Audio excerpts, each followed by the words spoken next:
Hi friends, வணக்கம். இன்னைக்கு France பற்றி ஒரு வேலைவாய்ப்பு இருக்குது. கன்ஸ்ட்ரக்ஷன் இண்டஸ்ட்ரி தான். ஓகே, இதில் எல்லா விதமான ஒர்க்கர்ஸ் தேவைப்படுது ஃப்ரான்ஸ். ஓகே, சரி. ஆனால் கண்டிப்பாக விசா கிடைக்கிது. கன்ஸ்ட்ரக்ஷனுக்கு எல்லா நாட்டிலையுமே டிமாண்டு. ஆனால் நம்ம ஆள் தான் போக மாட்டாங்க.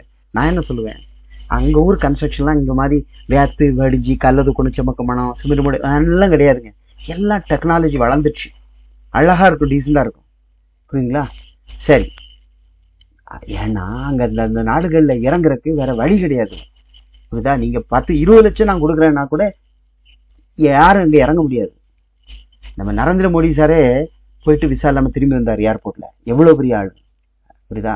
ஸோ அதனால் விசா கிடைக்கிறது ரொம்ப கஷ்டம். இந்த ஒவ்வொரு நாட்டிலையும் அந்தந்த நாட்டில் வேலையில்லா திண்டாட்டம் இருக்குது. இதில் நாம் வேற உள்ள குதிக்கிறோம்.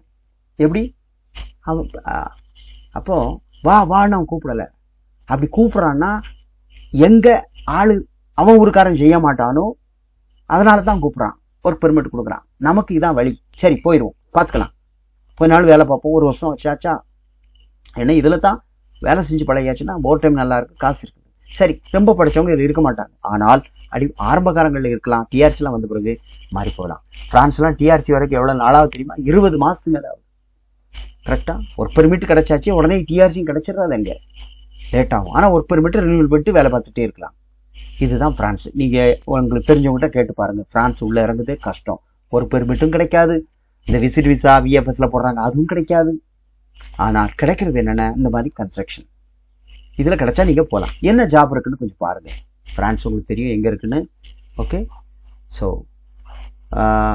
இங்கே என்னென்னா ஒரு மணிக்கு 13-10 யூரோ. முன்னாடிலாம் 7-8ன்னு இருந்தது. இப்போ கூடியிருக்கான். செலவுகள் கூட கூடியிருக்கு. 10-13 யூரோ. அது யாரா இருக்கும்? இந்த வெல்டர், ஃபிட்டர், ஃபேப்ரிகேட்டர், மெக்கானிக்ஸ், அந்த மாதிரி ஸ்கில்டுக்காரங்களுக்கு கிடைக்கும். அப்போது மற்ற லேபர்களுக்கெல்லாம் கம்மி. 10 வைங்களேன். 10 வந்தாலும் ஒரு நாளைக்கு 10 8 மணி நேரத்துக்கு 80 யூரோ இல்லையா? அப்போ கண்டிப்பாக ஓவர் டைம் இருக்கும். அப்போ 100 யூரோன்னா ஒரு நாளைக்கு 11,000 ரூபாய். அப்போ 25 ஒர்க்கிங் டே வேலை பார்த்தா கூட போயிடும் 2.5 லட்சம் ரூபாய்க்கு மேலே. கரெக்டாக? சரி, நம்ம அவ்வளோ ஆசைப்பட வேண்டாம். வழக்கமாக ஏஜென்ட் 9 சொல்லுவாங்க. அப்படியா இப்படியா, அதெல்லாம் வேணாம். இன்னும் கம்மியாக இருக்கட்டும். இவங்க அந்த நாட்டு பிரகாரம் 8 hours டியூட்டி தான் பெர் டே. 5 நாள் தான் வேலை. அப்போ சனி நேரம் என்ன பண்ணுவாங்க? ஆனால் கன்ஸ்ட்ரக்ஷன் சனிக்கிழமை வேலை பார்க்குறாங்க. வேலை பார்த்தா டபுள் இருக்குது. என்ன பொறுத்த வரைக்கும் ஒரு நாட்டுக்கு லீகலாக போய் இறங்கணும்னா சாப்பாட்டை பார்க்காதீங்க. ஃபுட்டு இல்லையோ அப்போ நான் வரல. யூடியூப்ல பார்த்தா வகை வகையாக சமைச்சு சாப்பிட்டுக்கலாம் இல்லையா? சரி, அப்போ ஃபுட்டு ப்ராப்ளம் இல்லை. சம்பளம் கம்மியாக இருக்கா? No problem. லீகலாக போகிறப்பா போதும், மாறிக்கலாம். ஓகே, அங்கெல்லாம் பாஸ்போர்ட்டை நம்ம கொடுக்க வேண்டிய தேவையில்லை. நம்ம கையில் வச்சுக்கலாம். டிஆர்சி இருக்கா, நான் வேறு இடத்துக்கு போகிறேன் போகணுன்னு அப்ளை பண்ணால் அவங்க என்ஓசி கொடுத்து தான் ஆகணும். நீ போகக்கூடாதுன்னு இல்லை. ஆனால் சில இடத்துல இறங்கணும். மினிமம் 1 year நான் வேலை பார்ப்பேன். நடுவில் நான் எங்கேயா போகணும்னு சொன்னால் காம்பன்சேஷன் கொடுப்பேன், இல்லைன்னா சேலரி விட்டுட்டு போவேன். இப்படிலாம் சொல்லி சைன் பண்ணுவாங்க. எல்லாமே நம்ம இஷ்டப்படி இருக்கா இல்லை? ஏன்னா அவங்களுக்கு தெரியும் இவன் வந்தால் எப்படியும் ஓடிடுவான். ஆனால் ஃப்ரான்ஸில் இறங்குனவரும் வேற எங்கேயும் ஓட வேண்டிய தேவையில்லை இல்லையா? இருக்கிறதுலே ஃப்ரான்ஸ் நம்ம தமிழ்காரங்க, அதாவது இருக்கிறதுல டாப்பில் அங்கே தான் இருக்காங்க. எல்லாம் பிஸ்னஸ். தமிழுக்குன்னு ஏரியாவே இருக்குது, தமிழுக்குன்னு மார்க்கெட்டே இருக்குது. பெரிய ஷோரூம் இருக்குது. எனக்கு சொல்லுவாங்க, நாங்கள் அங்கே இருக்கோம் சார், தமிழ்நாட்டில் இருந்த மாதிரி தான் இருக்குது, ஆனால் எல்லாம் வெளிச்சமாக இருக்குது அந்த மாதிரி.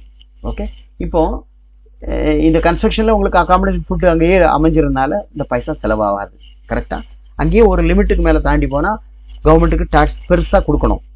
ஓகே, அதை பற்றி நம்ம பேச வேணாம். நமக்கு எல்லாம் போக மிஞ்சினாலே போதும். சரிங்களா? இது டிஆர்சி கிடைக்கும், நல்ல ஒர்க் பெர்மிட் இருக்குது. கன்ஸ்ட்ரக்ஷனில் உள்ள எல்லாருமே அவங்க என்ன கேட்டிருக்காங்க? Passport, CV, construction certificate. அப்படின்னா எல்லாருக்கும் சர்டிஃபிகேட் இருக்காது. அப்போ நம்ம மென்ஷன் பண்ணியிருக்கோம், நான் அங்கே வேலை பார்த்தேன், இங்கே வேலை பார்த்தேன்னு. அதேமாதிரி வெல்டராக இருந்தால் வெல்டரிங்க்கு சம்மந்தப்பட்ட டாக்குமெண்ட்ஸ் இருக்கும் இல்லையா? அப்போ குவான்டிட்டி சர்வேராக இருப்பார், இல்லைன்னா கம்பி கட்டுறவராக இருப்பார். அதுக்குள்ளே எவிடன்ஸு, ஒரு வீடியோஸ், ஃபோட்டோகிராஃப்ஸ் அந்த மாதிரி இருந்தாலும் போதும்.